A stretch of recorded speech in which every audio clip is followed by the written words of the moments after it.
Yo, what's going on, everybody? This is Dylan Talk Sports. My name is Dylan. In today's video, what I'm going to be doing is we're going to be talking about the college football playoff. As we know, it's been transformed from a 14 playoff to a 12-team playoff, and we were always wondering what's the format going to look like, how they're going to do it. Obviously, we know there's going to be a quarterfinal, a semifinal, and then obviously the national championship. But with that, we were wondering, is it going to be like just are they going to have home games? It's going to be like a whole bunch of New Year's Six Bowls. They're going to take all the New Year's Six Bowls, use them, try to take it towards ends like the Rose Bowl, Sugar Bowl, Orange Bowl, whatever they may use for like the semifinals, and then obviously, like I said, the national championship, how they're going to make it all work. And the format and the way it's going to work has been released, and I want to kind of go through, just kind of react to it, give my opinion on how I like it, and if I think it's going to work out perfectly, or if I think this is all probably going to be a bad idea. Whatever my opinion may be, like I said, just a quick little reaction from me of what I think about it. As always, the whole entire article and everything here on screen, I'm going to put a link to it down in the description below, so if you want to go check it out for yourself, feel free. But we're going to get straight into this, so if you're going to enjoy it, as always, make sure you're going to drop a like on today's video. Be very much appreciative to do so. But without further ado, let's get into it.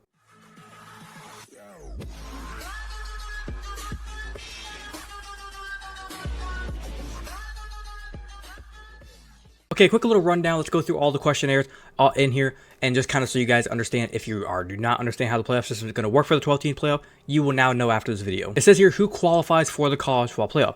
Obviously, the 5 highest ranking conference champions and the next 7 highest ranked teams will earn a spot in the 12-team bracket. There's no limit to how many teams from one conference can qualify. The rules also don't guarantee spots for certain conferences. The champions of the Big 12, SEC, ACC, and Big 10 will almost certainly routinely qualify, though along with the highest ranked champion from the Mountain West, American, Atlantic Conference, Sunbelt, Mid-American Conference, or the Conference USA. So basically what they're saying is, as we know, with the Big 10, the SEC, ACC, and Big 12, usually it's like the routine teams that are usually making the college football playoff. So out of the Big 10, you might see Michigan, Ohio State, Penn State if they ever won the Big 10.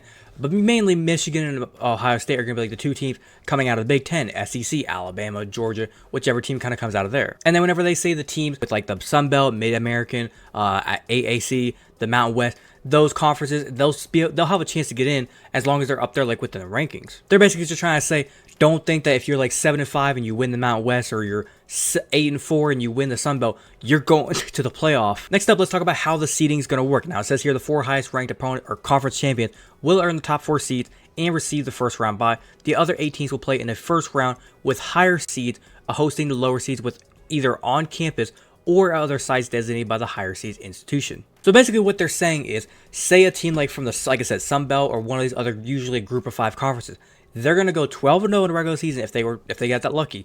So let's say they play the 12 games, they play their conference championship, then they're going to have to go and play 4 extra games. That's 17 total games. Before it was 15 games. At one point it was 14 games. Now it's 15 games you got to win to win a national championship, or 17 games to win a national championship. Now obviously if you get a first round bye, that is 16 games, but that's neither here or there. Now one thing that is important, as it says here, any independent like a Notre Dame cannot earn a first round bye because it cannot win a conference title. That also applies to teams like Washington State and Oregon State, which have a temporary scheduling arrangement with the Mountain West and can compete for a national championship but aren't eligible to win the Mountain West Conference and don't constitute a league of their own per NCAA and college football playoff rules. So basically like those 3 teams, and also there's those other schools, I believe the Army is also independent, those schools cannot actually get like a first round bye. If they go 12-0 and they're dominant, 12-0, looks like a great team, they ain't getting no first round bye. The highest seed they can get is 5th. So if Notre Dame goes this season, they just run the table, they're 12-0,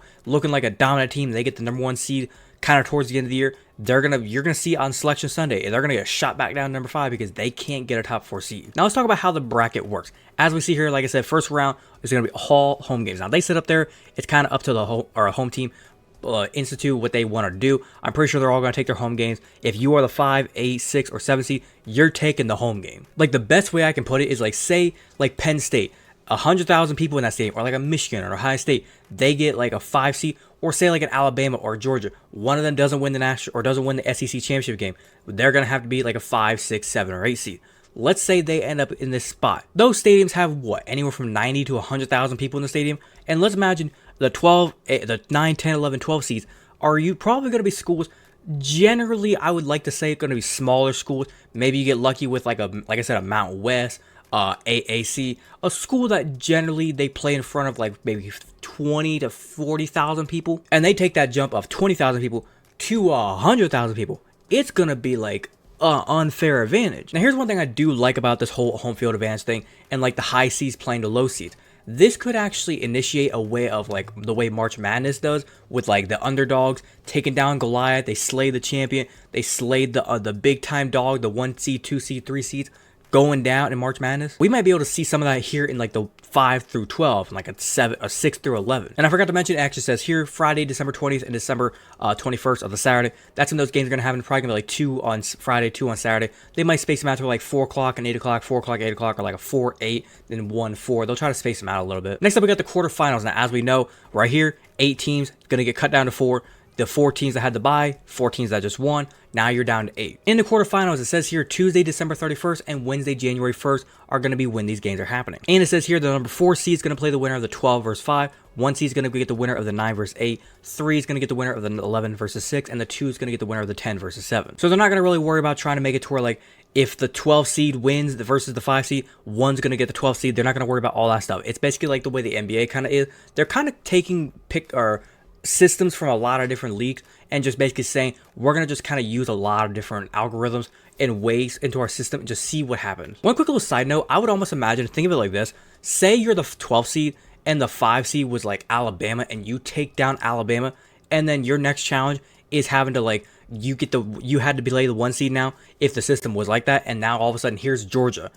That would be like the 2 worst weeks of your life. But getting back on track, I like this system. And as it says here, semifinals, January 9th and January 10th, a Thursday and Friday, is whenever the semifinal games are going to be. And they're going to be the Capital One Orange Bowl in the evening, and the Goodyear Cotton Bowl is what it is going to be this year. And then January 20th is whenever the National Championship is going to take place. And lastly, kind of when and where the games are going to be played and kind of how they're going to do it. It says here Friday, so quick from what I said earlier, December 20th, it's going to be 1 game in the evening, probably like a 7, 8 o'clock start. And then Saturday, because of it being like an all-day thing, they're probably going to do like a 1 o'clock, maybe like a 4 o'clock, and then like an 8 o'clock type thing. Just kind of run the games throughout the entire day. It says here for the quarterfinals on December 31st, it's going to be the Fiesta Bowl, the Verbo Fiesta Bowl in the evening. That's when they're going to have that game. And then on Wednesday, January 1st, they're going to have the Peach Bowl in the early afternoon, the Rose Bowl in the late afternoon, and the Sugar Bowl in the evening. So kind of keeping the same schedule, kind of the way the games have usually flowed throughout the years. And then, like I said, we got the Orange Bowl and we got the Cotton Bowl and the National Championship as always. Now, in this article, it kind of goes on to talk about like the way, like the protocol and everything.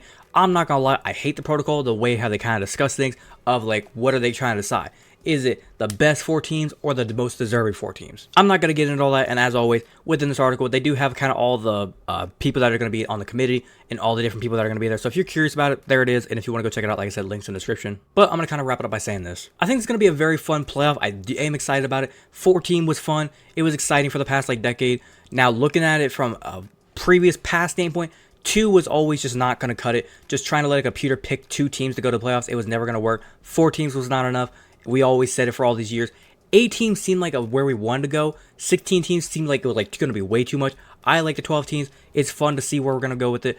People were talking about, oh, what happens about the 13th team? How are they going to feel? Brother, I got some news for you. If you couldn't even make it to the 12th seed, if you are not even like a 9th seed, do you really think you deserve a chance for a national championship? And don't give me the bullshit about the March Madness and college basketball. Well, there's times where we see schools that were like 11, 12, 13, 14 seed go the whole way to the Elite 8, sometimes the Final 4. Yeah, once every fucking 25 years. It's very rare that it happens. And most likely within this playoff system, we're going to get the same exact thing every single year. We have 12 teams, but every single time it's going to be in the Final 4. It's going to be a team like a Georgia, a Michigan, probably like an Oklahoma or Texas sneaking in there, and then some other big dog. Maybe we get lucky and get like an underdog from one of these Group of 5 conferences, but it's probably gonna be the same groups always in the top 4. But other than that, I think I'm gonna wrap it up there. Hopefully you guys did go and enjoy today's video. If you did enjoy, as always, make sure you go and drop a like on today's video. Be very much appreciated if you do so. If you wanted to watch the entirety of today's video, thank you very much. And like I said, if you have a different opinion, do you agree with the things I said? Do you disagree with the things I said? Are you excited about the college football playoff this year? What do you think about the system?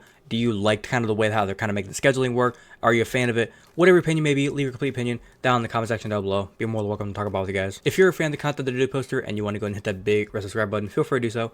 And do not forget to hit that little notification bell to be notified so I can post. But without further ado, this has been Dylan Talk Sports. Have a great day. Peace.